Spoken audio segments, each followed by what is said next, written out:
បងប្អូននៅពេលដែលយើងមានវិបត្តិនៅពេលដែលយើងមានទុកនៅពេលដែលយើងរកស៊ីបរាជ័យនៅពេលដែលយើងរកស៊ីខាតនៅពេលដែលយើងអស់អារម្មណ៍អលិញនៅពេលដែលយើងធ្លាក់ដល់ក្រោមសូន្យនៅពេលដែលយើងហិនហោចនៅពេលដែលយើងខ្លាចជាបុគ្គលដែលអត់ប្រយោជន៍បាទតើមានមនុស្សប៉ុន្មាននាក់ដែលនៅរកអាននេះដែលនៅស្រឡាញ់នេះនៅឲ្យតម្លៃនេះចឹងក្នុងវីដេអូនេះខ្ញុំសូមបាទបញ្ជាក់បងប្អូនថាបាទអ្នកដែលមិនបោះបង់នេះគឺមានតែបាទគ្រួសាររបស់អ្នកប៉ុណ្ណោះហើយគ្រួសាររបស់អ្នកនឹងគឺមានតែបាទនៅក្នុងសាច់ឈាមស្និទ្ធបំផុតរបស់អ្នកតែប៉ុណ្ណោះមានដូចជាបងប្អូនណាបាទកូនចៅហើយនិងឪពុកម្ដាយរបស់អ្នកបាទសូមអធិស្ឋានផងបើសិនជាមានបងប្អូនខ្លះបាទដែលគាត់មិនសមប្រកបទៅលើបាទបុគ្គលទាំងអស់ហ្នឹងពួកជួនកាលគាត់អ្នកដែលទាំងអស់នោះគឺអត់ប្រកបគាត់ទេអញ្ចឹងគាត់គិតថាអ្វីដែលខ្ញុំនិយាយនេះក៏អត់ត្រូវទេប៉ុន្តែគាត់ថាភាគច្រើនគឺបាទនឹងពួកមិត្តភ័ក្តិឬមួយក៏បាទអ្នកដែលយើងធ្លាប់ស្គាល់កន្លងមកពេលខ្លះគឺគេអត់បាទនៅក្បែរយើងនេះមែនទេបាទអញ្ចឹងក្នុងវីដេអូនេះក៏ចង់រំលឹកបន្ថែមទៀតថាបាទមានតែអ្នកបាទស្និទ្ធនៅក្នុងតំបន់នៅក្នុងដំបូលបាទរបស់យើងតែប៉ុណ្ណោះដែលមិនបោះបង់អ្នកដែលនៅរាប់អានអ្នកដែលនៅឲ្យតម្លៃអញ្ចឹងដូចគ្នាបងប្អូនណាបាទកម្ពុជាគឺជាដំបូលដ៏ធំសម្រាប់បងប្អូនទាំងអស់គ្នារួមទាំងខ្ញុំផងដែរអញ្ចឹងបើសិនជាក្នុងករណីកម្ពុជាមានបញ្ហាមិនថាសង្គ្រាមមិនថាវិបត្តិសេដ្ឋកិច្ចមិនថាមានបញ្ហាអីទេបាទវាប្រកបណាស់នឹងប៉ះពាល់ពួកយើងទាំងអស់គ្នាដូចគ្នាអញ្ចឹងហើយបាទវីដេអូនេះគឺខ្ញុំសូមបញ្ជាក់បងប្អូនថា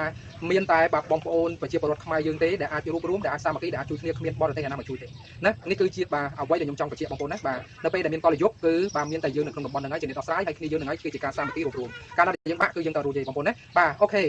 ភ្ជាប់ជាមួយគ្នានេះផងដែរបាទនៅពេលដែលមានវិបត្តិសេដ្ឋកិច្ចគឺធ្វើឲ្យបាទយើងគ្រប់គ្នាគឺពិបាកខ្លាំងអញ្ចឹងហើយបាទបងប្អូនត្រូវព្យាយាមធ្វើយ៉ាងណាបាទជួយជ្រោមជ្រែងនិងបង្កើតនៅសេដ្ឋកិច្ចរបស់យើងត្រឡប់មកវិញ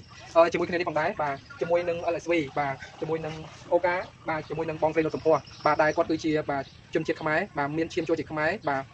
ហើយគេហៅថាមានបេះដូងនិងឆន្ទៈជាខ្មែរពិតប្រាកដគាត់បានស្រាវជ្រាវប្រឹងប្រែងច្នៃផលិតនៅផលិតផលបាទនៅក្នុងស្រុកដើម្បីជួយទៅដល់ប្រជាកសិករបងប្អូនមានដឹងអត់បាទមានបងប្អូនកសិករជាច្រើនដែលគាត់កំពុងតែមានបញ្ហាទៅលើកសិកម្មរបស់គាត់ដូចជាដំណាំស្ពៃបាទស្លឹកគ្រៃម្នាស់បាទនិងដំណាំចម្រុះផ្សេងៗទៀតជាច្រើនមានដូចជាដំឡូងស្រូវជាច្រើនបាទបងប្អូនដឹងអត់រាល់ថ្ងៃនេះគឺស្វីបានរកឃើញនៅបាទសមិទ្ធផលជាច្រើនដែលជាបាទទំនិញឬក៏ផលិតផលក៏ដូចជាវត្ថុធាតុដើមរបស់កសិករដូចជាស្ពៃក្រញាញ់ដូចជាម្នាស់បាទស្លឹកគ្រៃដូចជាបាទក្រូចឆ្មាហើយនឹងការរំដួលឬក៏ស្រូវបាទមួយចំនួនទៀតដែលយើងអាចយកមកច្នៃជាផលិតផលបាទប្រើប្រាស់បានអញ្ចឹងបងប្អូនណាបាទមានតែពួកយើងតែប៉ុណ្ណោះដែលចូលរួមក្នុងការបាទប្រើប្រាស់ដើម្បីបាទជួយទៅដល់បាទកសិករទាំងអស់នោះអញ្ចឹងហើយពាក់ព័ន្ធនឹងការប្រើប្រាស់នេះផងដែរមិនជួយទៅដល់កសិករទេក៏ជួយទាំងខ្លួនឯងផងដែរផលិតផលប្រភេទនេះបាទតម្លៃសមរម្យ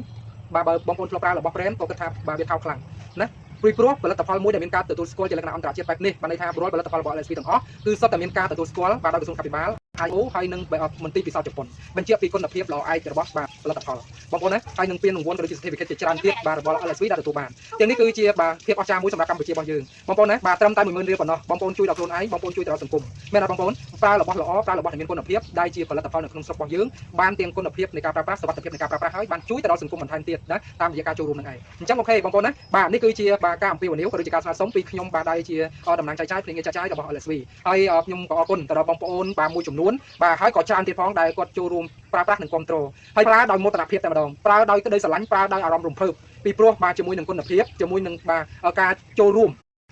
គុណភាពផលិតផលជាមួយនឹងការចូលរួមជាសប្បុរសធម៌ទៅដល់បងប្អូនតាមរយៈការប្រើប្រាស់នឹងឯងបងប្អូនណាបាទនេះគឺចាត់ទុកថាជាចំណែកការចូលរួមសប្បុរសធម៌នៅពេលដែលយើងបានប្រើប្រាស់ជាមួយនឹងផលិតផលនេះបាទធូរថ្លៃមានគុណភាពស្តង់ដារបានចូលរួមទៅមើលសប្បុរសធម៌ទៀតផងបងប្អូនណាបាទអញ្ចឹងអូខេបងប្អូនណាបាទនេះទូរស័ព្ទរបស់ខ្ញុំគឺគាត់ចាក់មកដល់ទៅនេះហើយគាត់ចែកគ្នាប្រើអញ្ចឹងបងប្អូនណាបាទឃើញទេបាទប្រើរៀងខ្លួនម្នាក់អញ្ចឹងណាបាទអត់ដាក់ទៅពីទេអញ្ចឹងគឺបាទចំណេញណោះបាទបោះណាបោះនឹងអញ្ចឹងយើងមានស្អីឈ្មោះអូខេបងប្អូនអរគុណច្រើនកុំភ្លេចគ្រប់ត្រទាំងអស់គ្នាបាយបាយជម្រាបលា